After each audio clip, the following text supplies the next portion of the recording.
இங்கே எல்லோரும் WhatsApp use பண்ணுறோம், ₹1 கூட நம்ம பே பண்ணல. அப்போ வாட்ஸ்அப்போட பிஸ்னஸ் மாடல் தான் என்ன? வாட்ஸ்அப்பில் எத்தனை டிபி ஆஃப் டேட்டாஸ் நம்ம ஷேர் பண்ணிகிட்ருக்கோம், எவ்வளோ பெரிய சர்வர் இருக்கணும், டேட்டா பேஸ் இருக்கணும். அப்படி இருந்தால் அவங்க ஃப்ரீயாக தர்றாங்க. எப்படி ஃப்ரீயாக தர்றாங்க?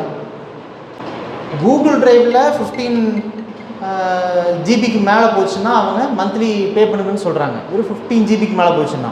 ஆனால் வாட்ஸ்அப்பில் நம்ம எத்தனை ஜிபி வீடியோஸ் ஷேர் பண்ணுறோம், இமேஜஸ் ஷேர் பண்ணுறோம், எப்படி அதை ஃப்ரீயாக கொடுக்குறாங்க? அங்கே நீங்கள் எண்ட் டு எண்ட் என்கிரிப்டட்னு வாட்ஸ்அப்பில் நீங்கள் பார்த்துருப்பீங்க. Your chats are end to end encrypted அப்படின்னு. என்ன அர்த்தம்னா, வாட்ஸ்அப் கம்பெனி எங்கள் எம்ப்ளாயிஸை தவிர உலகத்தில் வேறு யாருனாலையும் உங்கள் டேட்டாஸை பார்க்க முடியாதுங்கிறதா அர்த்தம். அவங்க எம்ப்ளாயிஸ் பார்த்துக்குவாங்க, அவங்க அந்த டேட்டாஸை எடுத்துக்குவாங்க.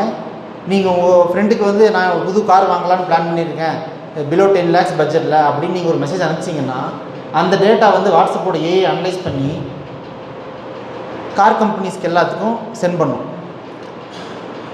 வாட்ஸ்அப்போட டைப் இருக்கிற இன்ஸ்டா அண்டு ஃபேஸ்புக் இதில் எல்லாத்துலேயுமே அவங்க கொடுக்குற கார் ஆட்ஸ் உங்களுக்கு டிஸ்பிளே ஆகும். இதுதான் வாட்ஸ்அப்போட பிஸ்னஸ் மாடல்.